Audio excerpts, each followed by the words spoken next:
سنیے سورہ بقرہ آیت نمبر 155 156 157. اگر ان تینوں آیتوں کو آپ پڑھیں گے اللہ تعالیٰ کیا فرماتے ہیں؟ وَلَنَبْلُوَنَّكُمْ بِشَيْءٍ مِّنَ الْخَوْفِ وَالْجُوعِ وَنَقْصٍ مِّنَ الْأَمْوَالِ وَالْأَنفُسِ وَالثَّمَرَاتِ وَبَشِّرِ الصَّابِرِينَ. ترجمہ کیا ہے اس کا؟ ہم کسی نہ کسی طرح تمہاری آزمائش ضرور کریں گے. اللہ تعالیٰ اس آیت میں کیا اعلان کر رہے ہیں کہ ہم یعنی اللہ تعالیٰ تمہاری آزمائش، ہر مسلمان کی آزمائش اللہ تعالیٰ فرما رہے ضرور کریں گے. ہم کیا سمجھتے کہ نہیں ہم کو دنیا میں بھی تکلیف نہیں ہونا اور جنت بھی مل جانا، ہم کو آخرت میں بھی تکلیف نہیں ہونا، دنیا میں بھی تکلیف نہیں ہونا، یہاں بھی بغیر تکلیف کے، بغیر ٹینشن کے سکون کی زندگی یہاں پر بھی گزارنا ہم، پھر جنت بھی. اللہ کے لیے غور کرنا، اگر پھر یہیں پر ہر سکون، یہیں پر ہر آرام کو ڈھونڈ لیے تو پھر جنت کس کے لیے؟ جنت بنایا ہی اللہ تعالیٰ مومنوں کے لیے تاکہ آپ وہاں آرام پاؤ. یہ دنیا تمہارے لیے امتحان ہے، یہاں تکلیف ہے. ہم بولتے نہیں تکلیف ہونا چاہیے، ہم کو تھوڑی بھی تکلیف آئی ہم برداشت نہیں کرتے. ایسا نہیں، اللہ تعالیٰ فرماتے تمہاری ضرور آزمائش ہوگی، ضرور تمہارا امتحان ہوگا. کیسے ہوگا؟ دشمن کے ڈر سے پہلی چیز، اس کے بعد بھوک اور پیاس سے، مال و جان اور پھلوں کی کمی سے. صبر کرنے والوں کو خوشخبری دے دیجیے. دشمن تمہارا آج حالات دیکھ رہے ہیں، مسلمانوں کے دشمن پورے دنیا میں کیسے ہیں. دشمنوں کے ڈر سے تمہاری آزمائش ہوگی، تم پر مصیبتیں آئیں گی.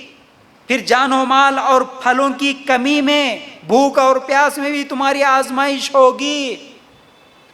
صبر کرنے والوں کو خوشخبری. اب کیسے صبر کرنے والے؟ قالوا انا للہ و انا الیہ راجعون. کیا بولتے؟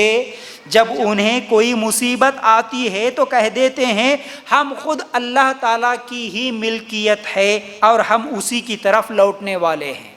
ایمان والے کیسے رہتے؟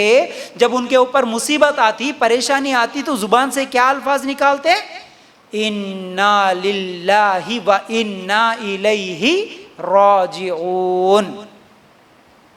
یہ دعا کب پڑھنے کی ہے جی؟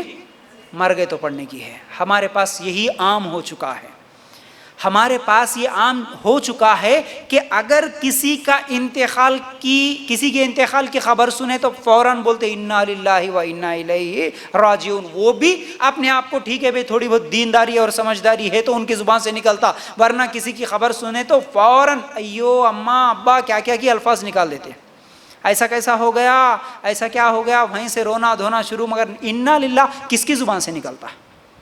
اچھا، اور ایک بات، اگر کسی کا ایکسیڈنٹ ہو گیا، کوئی گر گیا یا کسی کا کچھ مال نقصان ہو گیا، فوراً سنے اجی انہوں گر گئے کہتے، بولتے آپ جا کے انا للہ و انا الیہ راجعون پڑھو. کیا بولیں گے آپ کو؟ اجی انہوں نہیں مرے، ابھی تک خالی گرے تو انا للہ پڑھتے. اللہ تعالیٰ اس آیت میں کیا فرما رہے؟ ہر مصیبت کے وقت پڑھنے کی دعا ہے یہ انا للہ و انا الیہ راجعون. آپ کا نقصان ہوا، ایون آپ کی خالی آپ کے گھر میں اگر بجلی بھی چلے گئی نا، اس وقت بھی انا للہ و انا الیہ راجعون. آپ کا بچہ گر گیا خالی گھر میں، انا للہ و انا الیہ. موبائل گم ہو گیا، انا للہ. ہر مصیبت کے وقت اللہ تعالیٰ کا حکم ہے. ایمان والے صبر کرتے اور زبان سے جو الفاظ نکالتے وہ سب سے پہلے یہی کہ انا للہ و انا الیہ راجعون. ترجمہ کیا ہے اس کا؟ مر گئے تو پڑھنے کی دعا نہیں ہوتی ہے. ترجمہ کیا ہے؟ انا للہ پڑھ رہے تو اس کا مطلب ہم کیا بول رہے؟ اے اللہ، ہم اللہ کی ملکیت ہے، یعنی اللہ تعالیٰ نے ہمیں بھیجا، پیدا کیا، تو پھر ہم اللہ کی طرف سے ہے اور اللہ کی طرف ہی جانے والے ہیں. تو ہر مصیبت اللہ کی طرف سے آتی ہے اور مصیبتوں کو دور کرنے والا بھی اللہ ہے. سمجھ رہے؟ یہ ہے ایمان والوں کا قول. پھر اس کے ساتھ ساتھ اللہ تعالیٰ فرماتے ہیں اولئک علیہم صلوات من ربہم ورحمہ واولئک هم المہتدون. ان پر ان کے رب تعالیٰ کی نوازشیں اور رحمتیں ہیں اور یہی لوگ ہدایت یافتہ ہے. جو صبر کرنے والے ہیں یہی سیدھے راستے پہ ہے، اللہ تعالیٰ فرماتے ہیں. ٹھیک ہے؟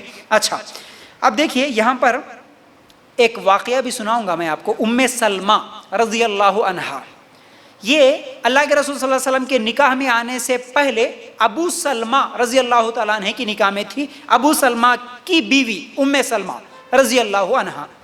ایک مرتبہ کیا ہوا، غور سے سنیے اس واقعے کو، اور یہ بہترین دعا بھی میں آج آپ لوگوں کے سامنے بتاؤں گا۔ ہم بولتے ہیں نا کہ مصیبت کی دعا کیا ہے، یہ مصیبت میں ہم، یہ تکلیف میں ہیں، یہ پریشانی میں ہیں، اس مصیبت سے نکلنے کے لیے کوئی دعا بتائیے، کوئی وظیفہ بتائیے، بہت سارے سوال آتے ہیں۔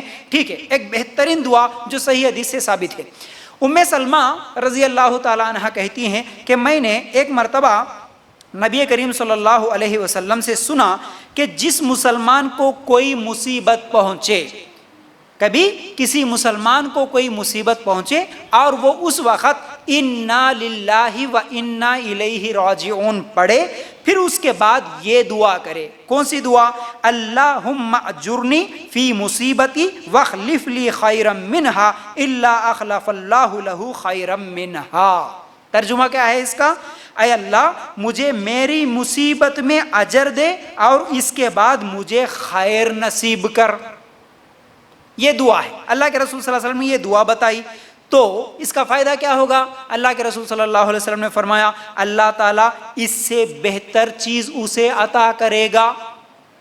جو مصیبت آئی، جو تکلیف آئی، جو چیز گم ہو گئی، کسی کا نقصان ہو گیا، کسی کا کوئی انتقال ہو گیا، کچھ بھی ہوا، جب انا للہ پڑھنے کے بعد یہ دعا پڑھے تو جو نقصان ہوا اس سے بہتر چیز اللہ تعالیٰ دے گا۔ یہ اللہ کے رسول صلی اللہ علیہ وسلم نے کہا، سنا کس نے؟ ام سلمہ رضی اللہ تعالیٰ عنہ نے۔ اب ام سلمہ رضی اللہ تعالیٰ عنہ کہتی ہیں کہ جب میرے شوہر ابو سلمہ کا انتقال ہوا رضی اللہ عنہ، تو میں نے سوچا کہ اللہ کے رسول صلی اللہ علیہ وسلم نے تو یہ دعا بتائی، اب ٹھیک ہے میں نے یہ دعا پڑھا، اور پڑھنے کے بعد میں نے یہ سوچا کہ میرے لیے اب میرے شوہر جو انتقال کر چکے ہیں ابو سلمہ، ان سے بہتر کون ہو سکتا؟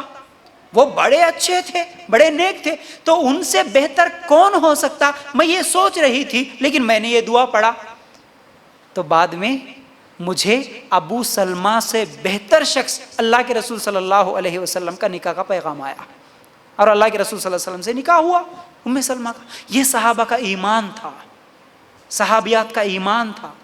آج کبھی ہمارے گھروں میں لڑائی جھگڑے بھی ہو، یا کسی کا کورٹ کیس وغیرہ کوئی چکر بھی چل رہا ہو، یا کسی کا طلاق بھی ہو چکا ہو، تو کسی کو یہ دعائیں یاد ہوتی ہیں۔ ہماری بچیاں ایک تو جذبات میں، بے صبرے پن میں جا کے کیا ہے بھائی طلاق لے لیتی ہیں، بعد میں روتی ہیں، دعائیں پڑھنا تو معلوم ہی نہیں ہے۔